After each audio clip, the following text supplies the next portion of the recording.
we were sent home, right, in March, was it? Yes. I feel like not long after that, CultureIQ sent us like a gift basket of sorts, right? And this was in it. Can you read this? Ah ha ha! It says, I do have a mug. it says gratitude, the quality of being thankful, readiness to show appreciation for and to return kindness. And I was like, oh, I'll break that out today and dust it off. Nice. Excellent. Perfect. Right? All right, we can kick it off. I'll do a little formal introduction. So, hey everyone, Shannon O'Boyle here with content manager Kathy Jones. Thanks for tuning in to today's CultureLaunch live session. Quick reminder, this is being recorded, so please keep that in mind and jump into the chat feature with any comments or questions. All right, so what are we doing here today? Every Friday, we meet here to discuss what went down in culture this week, speak with thought leaders, and answer any questions you may have on both your goals and your organization's goals. I'm super excited for today's session. We have CultureIQ alum and now People Analytics Manager at Google, David Shanklin, and CultureIQ's Program Manager here, Aria Walfrand, to talk about gratitude just in time for Thanksgiving. But before we jump into that, I want to throw it over to Kathy Jones for some culture in the news. Kathy, what do you got for us today? Well, we have a Culture Scout feature on our site that delves into the latest culture news, and we tie it to our podcast episodes. So this week, Culture Scout went hunting for articles and podcasts and information about gratitude. And the first thing that is listed on Culture Scout, and I will also post a link on this, hang on just a moment, is a article in, well, it's a podcast and a publication called Real Leaders. And it's an interview with an author, a thought leader for many years, and a researcher, Chester Elton, on gratitude and why gratitude is essential for good leadership. So he is interviewed on this podcast. It's a really excellent first look at why leadership is essential why gratitude is essential to leadership. And one of the things he talks about is how leading through fear might seem like a good way to get a quick hit and a good short-term result. But what you really want is long-term results, and you want to believe that people come to work to do a good job and also not assume negative intent. And having gratitude is a lot about assuming the positive in your workforce. The next piece we covered is a piece from, let me figure out, hang on, sorry, my computer is burping a little bit. It's a survey in Forbes that was detailed in Forbes about research around remote work and gratitude. And what it found was something not so encouraging, that a lot of remote workers are not feeling the love from their supervisors as the pandemic goes on. And it's kind of a wake-up call of a survey, because many of them, around 2/3 actually, were saying that they were not going to, they're not feeling very motivated right now. And that I think it was around a quarter of those said that they're planning to basically take their foot off the gas when completing assignments and foot drags. So it's a wake-up call to leaders and managers to just simply thank your employees. And in fact, the survey was like, that's what most people want. They don't want a pile of gifts. They don't want a long, flowery email. They just want you to say thanks, which is an easy thing to do. And the last piece is from CNET. It's a sort of compilation of studies around how gratitude helps you as a leader and as a person. And, the scientific benefits of gratitude in your life, how it is great for your own mental health to express gratitude. We may talk a little bit about on the show how that's difficult for some people and some leaders to express gratitude, but they should, because of the benefits to their organizations and their employees and themselves. So that's it for the news part of it, and back to Shannon. Awesome. So with that, let's jump over to David Shanklin. David, you there? Can you hear us? There you are. I can. Can you hear me? Yeah. Okay, perfect. Before we jump into anything, do you want to tell us a little bit about yourself, your background, and what it's like to be at Google? Sure. Yeah, the mythical Google. My name is David Shanklin. Like you said, I currently am on the people analytics team at Google. Prior to Google, I've worked at Deloitte in the human capital consulting practice, spent some time at Great Place to Work, who most folks may know for the best companies to work for lists. And then I was employee number 10 at CultureIQ, way back, actually not that long ago. And joined to start the advisory practice there. And then, of course, we came together with CEB and spent a couple of folks with fellow our friends at CultureIQ. Really a pivotal moment in my career, pivotal time, and absolutely loved my time at CultureIQ. So it's awesome to be back with you guys today. And I've been at Google since about May, and just looking at all things people data. So beyond just culture. But it's been really interesting. I think, so for anyone that works with CultureIQ or may work with CultureIQ, I think there's awesome opportunities to use all of the HR data you have in addition to your survey data and see how those things work together. And now being internal, I have a little bit more of an opportunity to do that because we don't have as many regulatory things and that sort of nature when you're internal. So that's been a fun part of the job. Awesome. Well, we certainly miss you at CultureIQ, but happy to hear things are going well over at Google, and thank you for being here today. Before we jump in, I always like to ask this question just to kind of level set the playing field here. There's a lot of definitions of culture, right? I feel like everyone looks at it a little differently. So how do you define culture?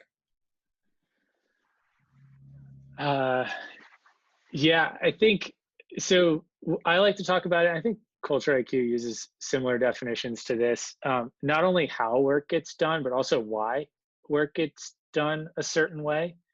And,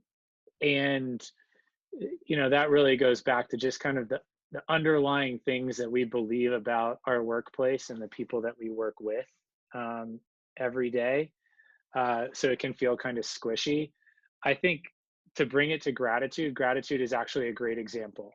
Like, is gratitude a normal practice in your workplace?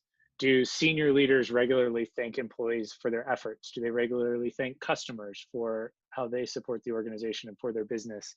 And do individual managers thank employees on a regular basis for their work? And do employees thank one another? And I think that's an excellent example of a behavior that can be present that is indicative of how people value and really respect one another. And that would be kind of the underlying components in the culture that would be represented by that behavior. Is that helpful? No, that's great. And it puts gratitude top of mind for us, which is perfect. Thanksgiving is right around the corner and it couldn't come soon enough if you ask me. I feel like this year has been rough. And I think we could all use some time dedicated to stepping back and reflecting on the things we're grateful for, right? So with that in mind, like, what is your take on gratitude in the workplace specifically? And how can leaders be showing more of it? Yeah, I think there are two things I guess I'd highlight here, because I could talk about gratitude forever, because I think it's one of the most important elements to really being a great leader and having a great culture. One is, what does it do externally? So if you think about it as a leader, how can gratitude be a tool in your toolbox, if you will, which is a very transactional way to think about it. So you got to be really careful with that, but it's just the reality of it. For me, what comes to mind is that gratitude is a form of feedback. And I think everyone would agree that feedback is a really important thing for folks and something you have to do in an organization. Gratitude is purely appreciative feedback and recognizing good behaviors. And when you express gratitude, you're recognizing that good behavior and you're likely to get more of it. So it's a really impactful feedback tool that's also critical in being able to give constructive feedback, because if you hold back on gratitude and you never recognize the good things, you're just setting it up for negative feedback to be dismissed and not wholeheartedly acted on. The second component of gratitude is something that I think is often overlooked, and Kathy alluded to it in the Scout article, which is that gratitude is also something that's essential for your own well-being as a leader. And expressing gratitude does, like, if you do it on a regular basis and there are certain gratitude practices you can put in place, you'll actually rewire your own neural pathways and become more positive and more happy. There's a lot of research to show that. And then it'll also just put you in a different mental state. Expressing gratitude can actually trigger your parasympathetic nervous system. So there's all kinds of just personal benefits from doing it that will positively impact your own well-being, and are just another reason that make it a really great practice. Awesome. And you kind of hinted at this before, but you were saying it's detrimental sometimes when you kind of hold back on this, right? To yourself and to your workplace. But what does happen? What kind of challenges do you run into when it's being held back, right? And why is it so hard for some people to show gratitude in the first place? Yeah, there are a few. So there are a couple of questions there that are meaty. What's the impact of holding it back? Yeah, what's the impact of holding it back? I think on one hand, the impact is missed opportunity to really get people's full potential, because you're just not, if you're holding it back, you're not reinforcing the behaviors that you want, because folks do a lot of really good things, and just saying thank you is a really powerful tool to get more of that. You're also, I think, setting yourself up to not be able to give constructive feedback as much as you'd like, because gratitude is a great way to build trust. People know you're watching all of the things they're doing. They know you have their best interest in mind when you're expressing gratitude. And if all you're coming with is negative feedback, or why did you do it this way, or why didn't you do it a better way, it's more likely for folks to be dismissive and to not take that constructive feedback. So I think that's another component. What was the second part of the question? Yeah, go ahead. Kathy, go ahead, Kathy. Yeah, barely there. Am I freezing? A little bit. There you are.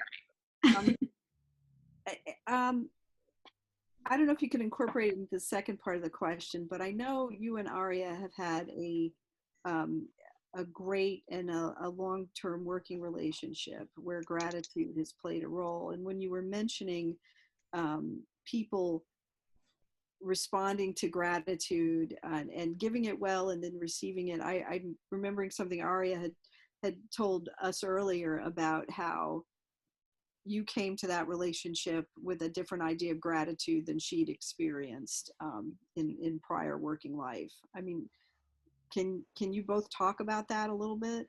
Yeah, I think now might be a good time. Aria, do you want to? Yeah, please, Aria. Your background? Yeah, I'm happy to. So I've been with CultureIQ now for 2 years and 15 days. And I don't come from this world at all. So I came from a much more, I'll say, traditional work background, and I'll go into that in just a little bit. I come from the finance industry, where the culture is just different, and the way that people get around work and how they operate, it's not better or worse, it's just different. So I think about, Kathy and Shannon, your question about why is it so hard for people to express gratitude in the workplace? And I think because the foundation of business was not built on the ability to express gratitude. If you indulge me for a second, I need to talk about my favorite film, The Godfather. Michael's famous line. I can't get 5 minutes without talking about The Godfather, but one of Michael's famous lines and how he runs his family is, it's not personal, it's strictly business. Like, that's some kind of a binary thing that business leaders need to run by. And spoiler alert, we all see how that ended in part 2. So I think we're just not used to integrating that kind of, personal connection or willingness to be a little bit vulnerable, because, gratitude is expressing some kind of vulnerability. And then to get back to when we started with David and my working relationship, I will not forget the first time that he said thank you to me. It honestly, it took me back. I was like you hired me to do the job. I am doing the job. Why are you thanking me for doing exactly what you asked me to do? It was just so strange to me. I've never experienced something like that before. So in my mind, I probably, went too deep into this and concocted this story where it's like, he's saying thank you because he's watching my work, and now I'm just like under his thumb every couple of seconds and he's watching everything I do. But as the feedback and the gratitude became more frequent and more genuine, it not that it wasn't genuine in the first place, but in terms of me being able to open up and to trust that feedback a little bit more, then it switched something in my mind to exactly what you were saying, David, where I was quite motivated. I knew exactly what you wanted me to do because you provided the feedback on that. And so I was able to just, take that, run it more, and be able to respond to that. And then conversely, people don't like having difficult conversations, but it made difficult conversations that you and I have had to have in the past a lot easier because we've built that foundation where you were vulnerable enough to show, what did you call it earlier, your squishy side, in terms of the thankfulness and gratitude. And I was working on being able to accept that as something that's genuine, and that makes it, so much easier to work with in the good and the bad times. And I love that perspective, right? And I think it's really important for people to understand your perspective of that, specifically around how it made constructive criticism easier to give, right? Especially if it's not something, I think the cadence is important, right? Maybe David, you could talk a little bit more to that than I can.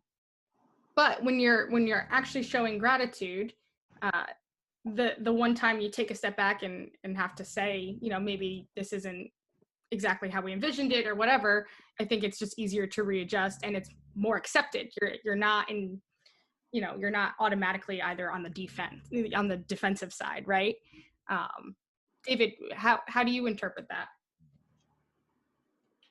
Yeah, it was interesting hearing Aria say, kind of recount this story, because to me, I'd never known this was how she was processing it. And so, which I think there's so many good lessons in there as a leader for our blind spots. And there are a couple of things. One, Aria, I think it just speaks to how you were going between two distinct cultures, like what you had come from versus what we had at CultureIQ and what we were creating, and how people see cultures differently and see behaviors differently. And then the other piece, I think, is just a good reminder of, as a leader, of how hard it is to build trust. And you have to, even if somebody doesn't take an action how you might have even intended it to, you've got to keep doing the right things, and eventually that trust will build. Awesome. And I guess that's a good segue into the concept of trust within culture, right? So how is gratitude directly affecting culture, and even from employee to employee, right? How does that affect workplace culture? You kind of spoke about reinforcing behaviors, right? What else can it do?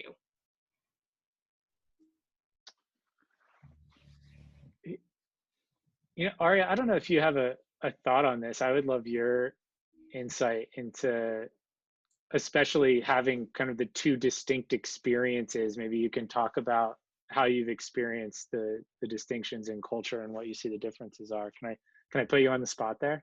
Yeah, definitely. So I think gratitude is, and we talked about this a little bit in the past, gratitude is important, obviously, to express, but it needs to be done in a way that's kind of organic to the person giving it. So while gratitude worked and that, it builds the culture from there when you have people that are aligned on the ways that gratitude is expressed or other measures of culture there. So, some people are like David, who is very good with verbal feedback and saying thank you and things like that. And I think that just comes organically from his soul or from years of training. I don't know. It works for you, David. Some people, it's not their brand. Some people may express gratitude more at say in a monetary way, where people like their bonuses are seen as an expression of gratitude. And so I think you find that people gravitate towards places where they're naturally able to use the best parts of themselves to express the ways that they need to for core elements of culture, like gratitude, like being able to provide feedback, and being able to be innovative and things like that. Does that make sense? Yeah. Absolutely. Yep. I mean, can you speak, David or Aria, to the need to make gratitude? I think I remember vaguely a conversation about the consistency that's necessary, that gratitude, it's like cultivating culture. It's not a one-time thing. It's not something you do, rarely or haphazardly. Yeah. So I'll loosely talk about some interesting research that I've seen, and I've seen several different things cited, and I don't think anyone's really narrowed in on an exact ratio here. So take this as like directional. But when we talk about building trust, there have been different studies trying to figure out how many positive to negative interactions do we need between folks to create a trusting relationship. And, I've seen as low as 3 to 1 and as high as 10 to 1. But whatever the case, you need a lot more positive than you need negative. And to me, gratitude is one of the best ways to create positive interactions.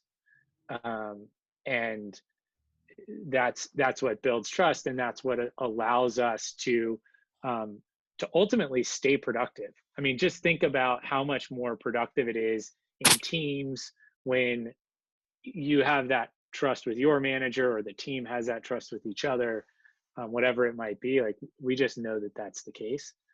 And I think that's really, gratitude's an awesome opportunity for that. Now, going back to people who may not be programmed or like have gratitude innately within them, right? So how can someone take steps to maybe bring gratitude into their routine? Yeah, I think the first thing I'd say, kind of coming back to Aria's point about the need for this to be authentic, this can't be a transactional thing. So you can learn it, certainly. And you, like I kind of talked about at the outset, you can actually rewire your own brain to even get better at this, and it will probably become even more genuine over time. So I would say find something that is authentic. However you feel like you can authentically express gratitude.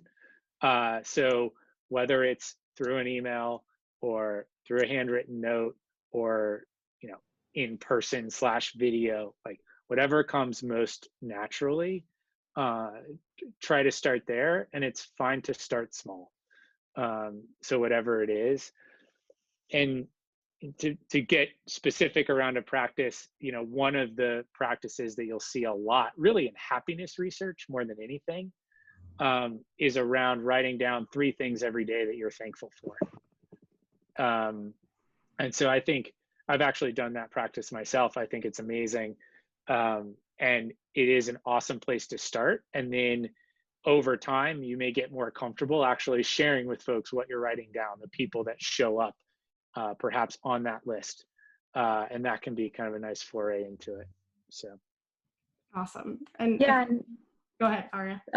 Just building off of that, I think something that I know we had talked about earlier and was pretty important to the conversation about gratitude is that conversation around vulnerability. So I don't want people to be left with the idea, oh, I've never done this before and now I need to switch and do the behavior. To David's point, it has to be authentic, and it can start, and I believe we talked about this even yesterday, start like within yourself, to start something personal, to be able to change and learn how you respond to different ways of thinking about interacting with your employees or going out work group and things like that. And I think those 3 things to write down every day is an excellent place to start, because it's such a personal thing. You don't have to share it with other people yet, that's something that you do while you're building your own skill and finding out your own authentic way to do something. And then transparency with your employees when you're trying to be able to bring this message out to other people. And it may be received as something, as a change from how they were working in the past, but we're never too old or too seasoned, or however you want to put it, to change a behavior to make sure that it ends up positive, not only for you, but also for the people that you're interacting with. One of the things that in Culture Scout that, sorry, I glossed over a little bit, but from Chester Elton, who's a longtime researcher, he's written books about gratitude, and he said that in all the successful cultures he's studied, he surfaced, he said, there's this thread of gratitude running through it and humility. And that's what helps boost the business. Can either of you speak to why that's the case? Why is gratitude and humility good for business, basically? I think because Go ahead, at Aria. least humility and gratitude makes you realize that, like, this is bigger than who you are. You know what I mean? The company that you work for, the people that you work with, the clients that you serve, it's not about you. So if you're willing to be humble and put yourself kind of with everyone else, or you'll be able to express those softer feelings to your teammates and ultimately the message that goes out to your client, I think that makes a more successful business, because you're not your own roadblock in terms of your ego or things like that could really be a hindrance to being able to get the work that you need to get done. And speaking of, and go ahead, David. Yeah, the one thing I was going to add there, I think the humility piece really sits at the core of respecting each other. And I think we all know what it's like to work places where we feel respected and workplaces where we don't. And if everyone's running around thinking they're better than everyone else, and there's no humility, I think it's really hard for there to be a mutual respect with colleagues. And so I think that's at the heart. If I really had to pull on this thread, the other thing I would be interested in perhaps exploring through research, but I also think when we stay humble, we're more open to learning. We by default don't think we already know everything. And so we have more curiosity, which translates into more openness to other people's ideas, which leads to respect, and then just more learning and more growth and ability to innovate and all those sorts of things that produce better results for our customers. So that would be my working theory, Kathy, but I don't have any research necessarily to back Awesome working theory. I'm waiting. I'm going to wait for the book. Yes. No, that's brilliant. And it goes back to shifting that focus, right, to the things that you do have and not the things that you don't. And Aria, you hit on a good note, like, don't be your own roadblock, right? I feel like, I mean, we work with a ton of companies who are working through this as we speak. Have you heard any in particular that stand out to you? Any sort of stories that you can share with us today? Yeah. I mean, we have a couple of clients who are really committed, verbally, to doing this culture transformation work, but the story always becomes what happens when we're looking at our own data. And I can think of a few clients who are currently taking a hard look at their data, not liking what they're seeing, but what's truly special and transformative about it is that they're not backing away from it. I haven't heard one conversation with this one client that I'm thinking about where they're trying to explain away the data. Oh no, we did this. We're listening to our employees. We're showing them, we thank them during this difficult time. No, they're looking at what their employees are saying, both qualitatively through comments and quantitatively through the data, and really working with us to try to make a plan to change in a way that's going to resonate with their employees, and not just thinking, I believe the CEO was talking about, we're thinking in our offices or something like that, where they're not getting the feedback from the bottom up. So now that they've had the opportunity to be able to collect this, it's really interesting to see them dive into it and not be afraid of what they're seeing. And I think that's going to just change the game for them in terms of being able to switch things around and get their culture to where they want to be, which would be aligned with what their employees are thinking and where they want to go to be the employee of choice in their industry. That's awesome and so reassuring to hear, right? And I feel I feel like going back to the people who may look at gratitude as either a sign of weakness or some sort of sign of vulnerability, it's the exact opposite. David, you wrote a piece for us before you went to Google, right when this pandemic was starting, from isolated quarters, when things are really heating up, about how people need to let gratitude shelter them during a pandemic. Do you remember that piece, and can you mention a little bit about it and maybe show how that sheltering's happening, happening at Google, maybe, how what things are happening that speak to that story? Sure. If I remember it right, I think it really is just that notion of trying to remember the things that we are thankful for, particularly in hard times. And I actually think, this Thanksgiving, it may be even harder than ever, right? Like, we're not able to spend it with our families like we'd want to. But hopefully for most of us, we're quarantining from our families because the CDC is telling us that's the right thing to do, not because we're already sick. And so right away we do have something to be grateful for if we have our health, right? It sounds obvious, but it seems like even more so this year than ever, if we're fortunate enough to have that and our family members are to have that, it's something we can be thankful for. And so I think this is a year where there's more to be thankful for and also a lot less. So it's important to keep that in mind. I can talk a little bit about how kind of Google uses gratitude, if that was in your question, Kathy. Yeah. Two of the examples, I know Google gets cited a lot, and Google's fortunate, obviously, because we're in a strong financial position. But two of the things that I do think that any company could take a variation of, if they wanted to, that I've found them to do really well, just as a couple of examples. One is their spot bonus program is a peer. You can give a monetary spot bonus to anyone else in the organization when they do something for you. And I think, honestly, the amount is less important than just the ability to do it.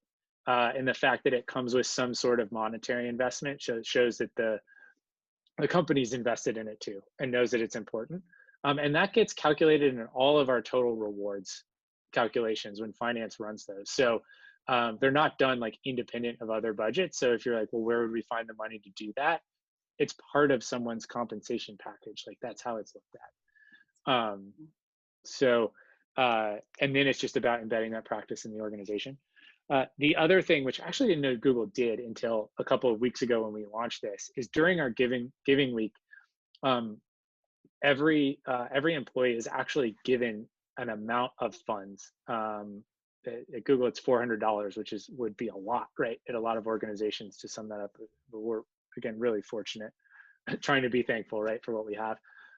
But just having that amount that any employee can dedicate to a wide swath of nonprofit organizations is I think an awesome way to encourage people to be able to give and express their gratitude. And then right now during the giving week, Google's matching employee donations 3x or 2x, I guess. So if I give $50, the organization would get 150.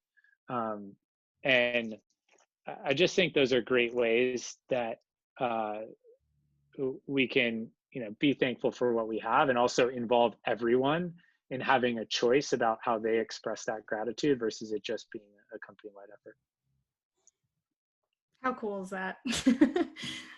We're incredibly fortunate. Right. Yeah. And I don't want that to, I hope folks don't get frustrated with that, because I feel like sometimes you give folks advice for things Google does, and they're like, oh, it's Google, they can do that. So. No, but it's good, and I think it's inspiring when you hear, like, there's actual formal programs that you can implement, right? And it's, again, like you said, it's less about the monetary value, but more about the fact that you are promoting those behaviors throughout the workforce, right? Well, and if I can add one more quick thing there, I think that I do believe is special about Google is that Google's values are the 3 respects, and it's respect each other, respect the user who is our client or customer, and then respect the opportunity. And I think that opportunity is,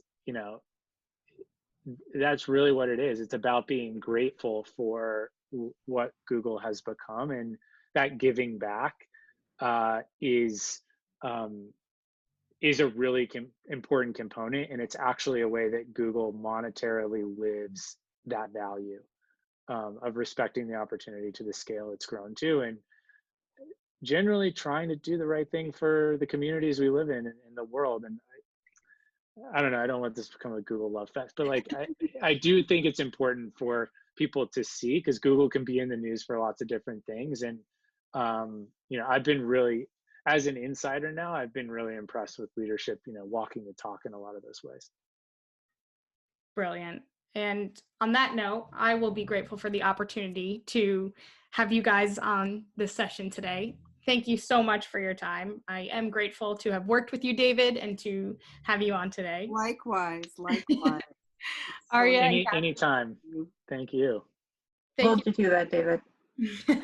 And thank you all for joining us today. Before we go, I just want to close out with a couple of reminders. So we're here every Friday afternoon at 1 Eastern. Not next Friday. No, you're right. We're not going to be here after Thanksgiving. On Thanksgiving hiatus. You got a week off. But again, we'll be here to go through what went down in culture this week, speak to thought leaders like David and Aria, and drop some insight on how you can reach both your goals and your organization's goals. So keep tuning in. We're trying to grow a community in here. And if you'd like to submit questions in advance at any time, please feel free to reach out to Kathy or myself on LinkedIn or at CultureLaunch@CultureIQ.com. Thanks again for joining us today. Happy Thanksgiving all. Take care. Happy Thanksgiving. Bye, everyone. Bye, everybody. Thank you.